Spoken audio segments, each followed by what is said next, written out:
I welcome all the learners to yet another session on the course Media Ethics and Laws.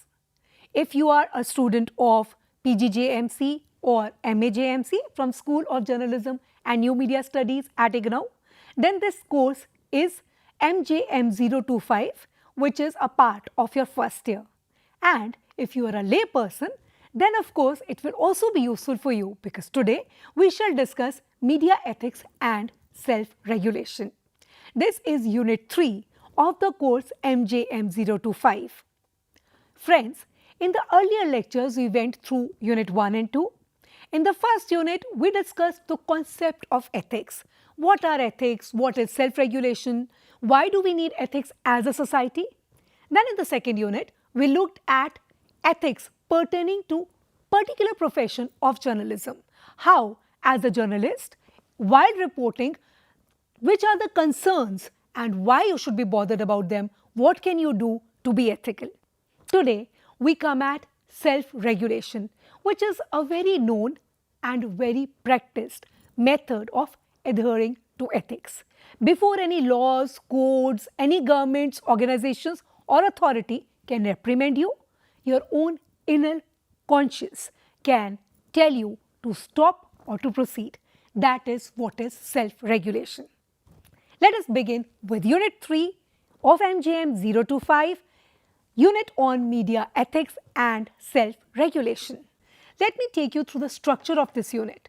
We shall begin with discussing the concept of self-regulation.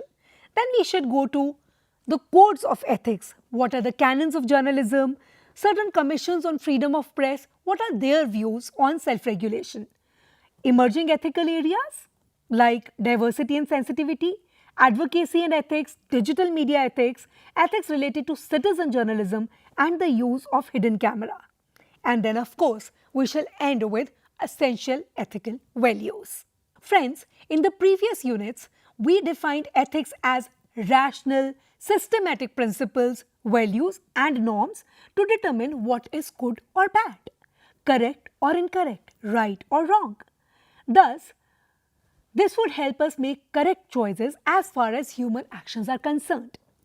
In this unit, we shall examine the universal tenets of journalism or the essential shared values, and we shall proceed on to discuss some emergent areas of ethics such as diversity, sensitivity, advocacy, digital media, citizen journalism, sting operations and some other concerns.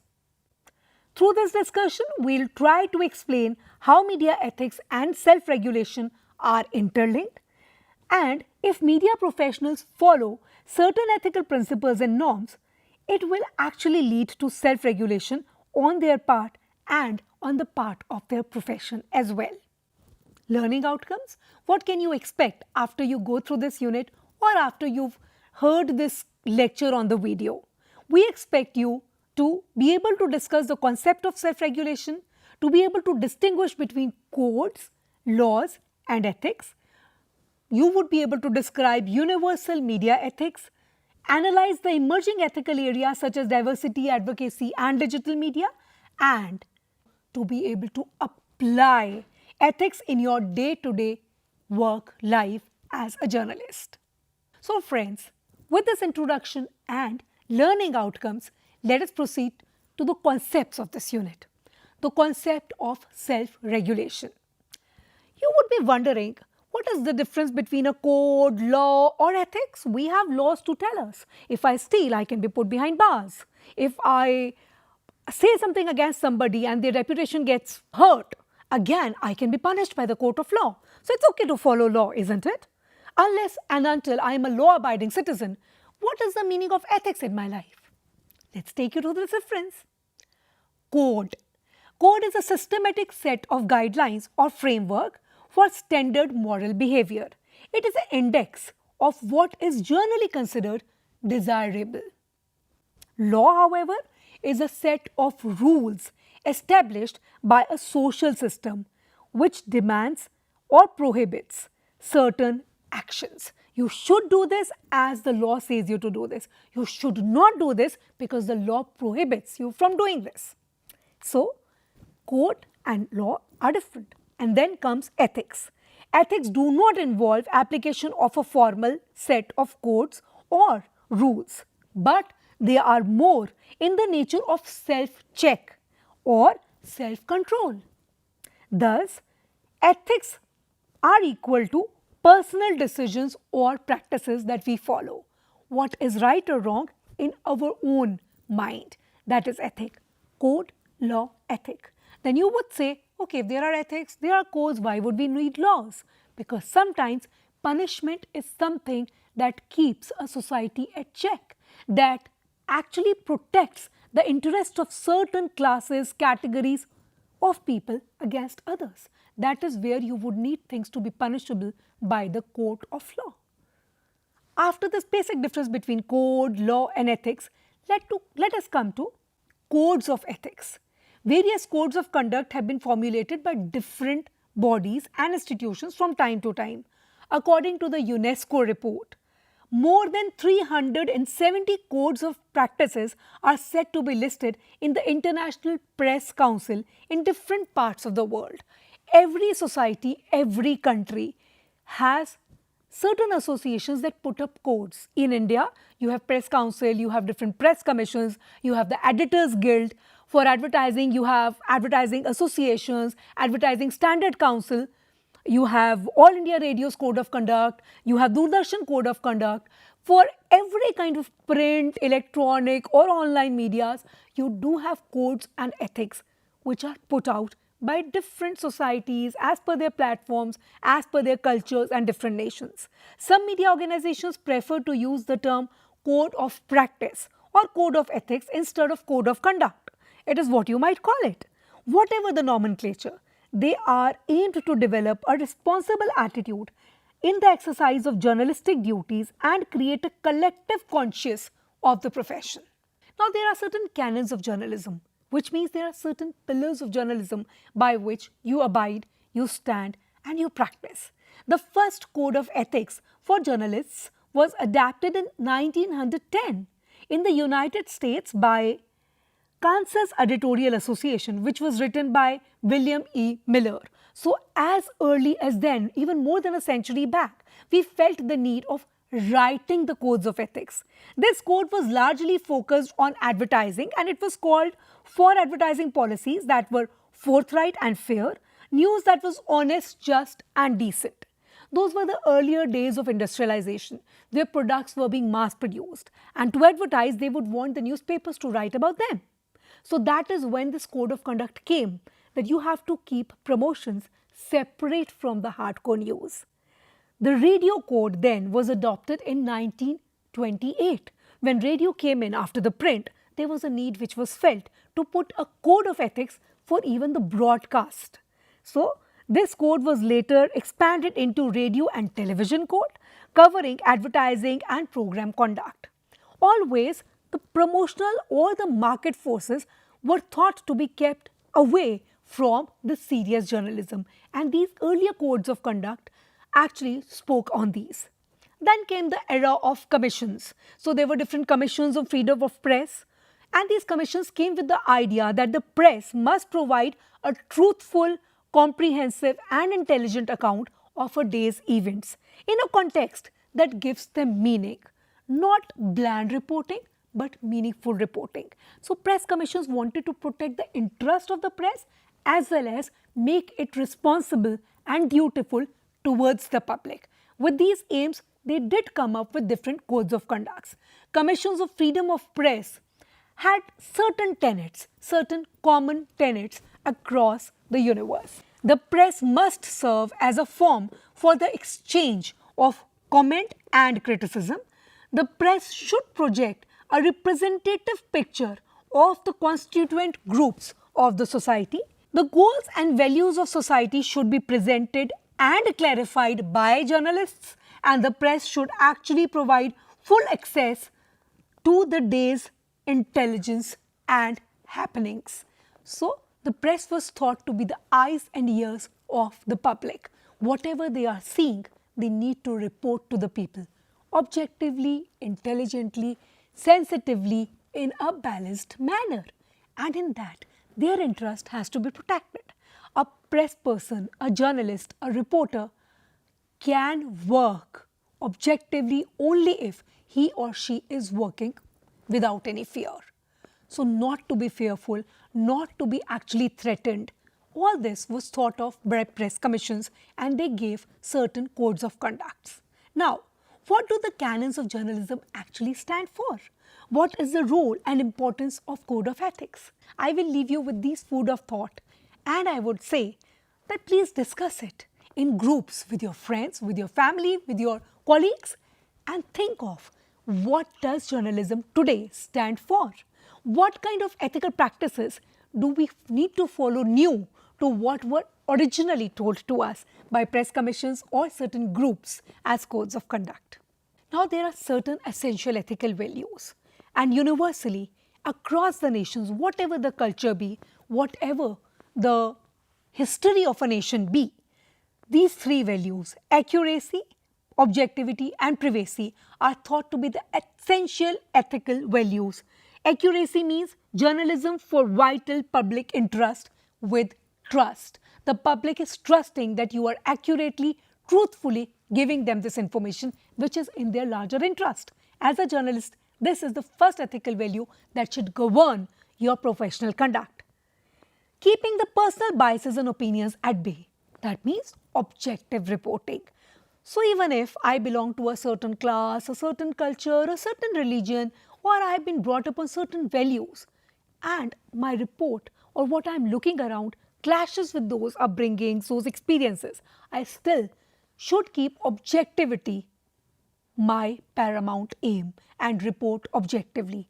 And privacy, not intruding into personal lives in the name of news. Oh, my public wants this. Janta ko chahiye, janta ko janna hai. The public wants to know. The nation is curious to know. These are not the excuses to intrude into somebody's personal private space.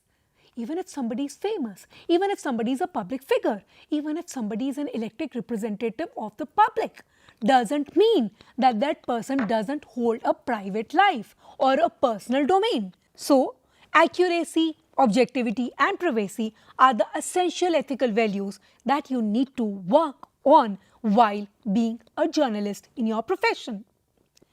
Journalists should strive to publish news accounts that are balanced, accurate, relevant and complete. Journalists should strive to publish news accounts that are all these, that is BARC as an acronym, you can remember it, without causing harm that could be prevented. Journalists should strive to give citizens information that they need for self-governance. If you strive by stick to these canons, you would more or less do a good job, or I would say an ethical job. Friends, these are the traditional talks, but there are certain emerging ethical areas. As societies become complex, new issues keep emerging, expanding the nature and the scope of media ethics. Moreover, the role and canvas of a media professional is also changing constantly, as in addition to reporters, journalists and sub-editors, some of you will also be working as web designers, camera persons, producers, editors, or even as citizen journalists. The range of ethical dilemma that you will face in discharging your respective roles will vary as per the organization or the role that you are in. Apart from general principles that we just discussed, you may need some specific ethical principles as well. So, among the emerging ethical areas, the first one, especially for a country like India, is diversity and sensitivity.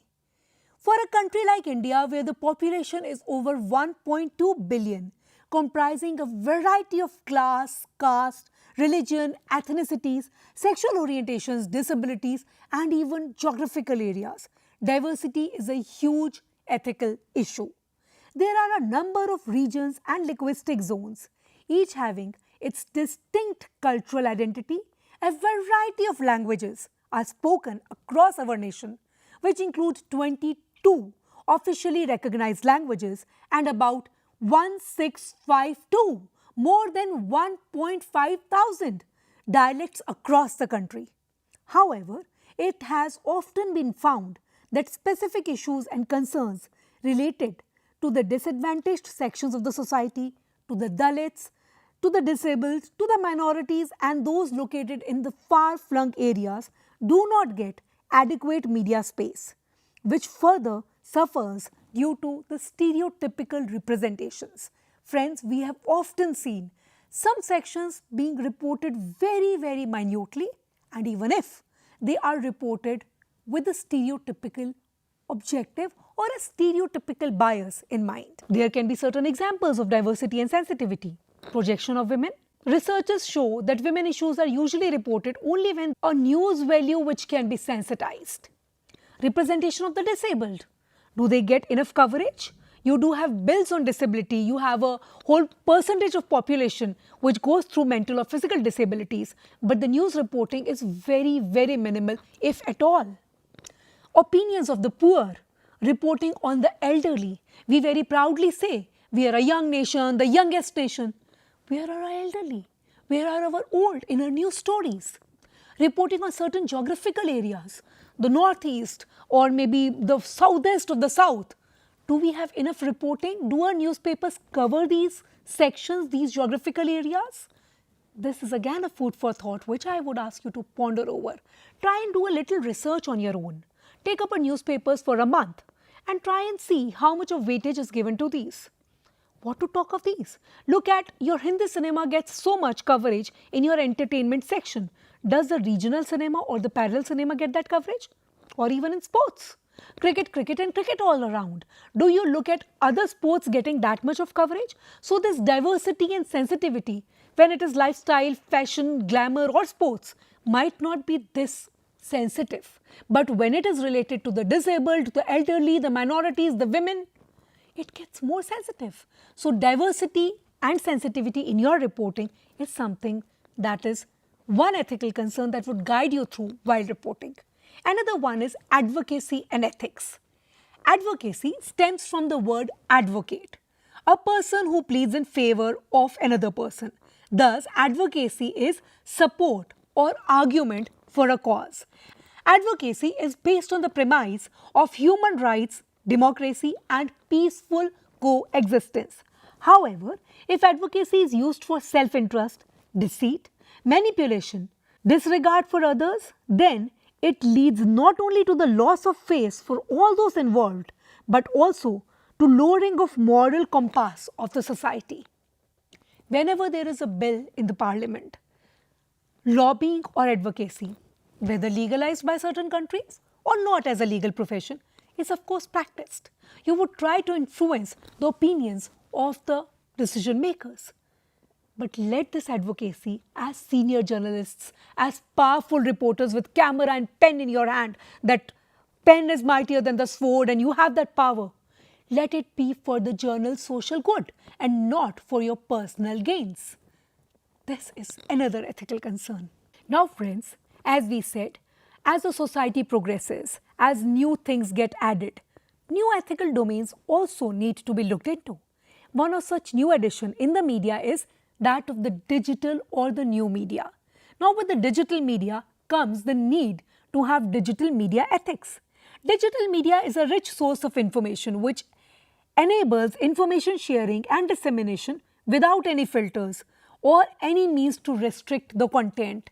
Everybody and anybody with a little phone in their hand can become a reporter. Real-time reporting of events is happening. The new media has radically changed the way the news is collected and disseminated. It has emerged as a challenge to the traditional journalism, which is seen more as a one-way transfer of information. However, in new media, interactivity, the era of prosumerism, where a consumer is also producer of a content. There is interactivity, there is constant feedback. This is new.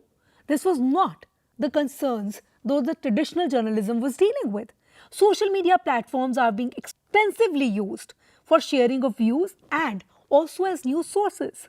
The trend is especially pronounced in comments which are political in nature or in which celebrities are involved, leading to sensationalism and abuse of those who are involved. People feel that they have the power of saying anything to anybody. If one is a celebrity, an influencer, and they have a social media account, people would just go out there saying things, trolling, insensitive comments, and this leading to mental abuse, this leading to depression of the person who is targeted, a person who is different from you, a person who has done something which you might not agree to.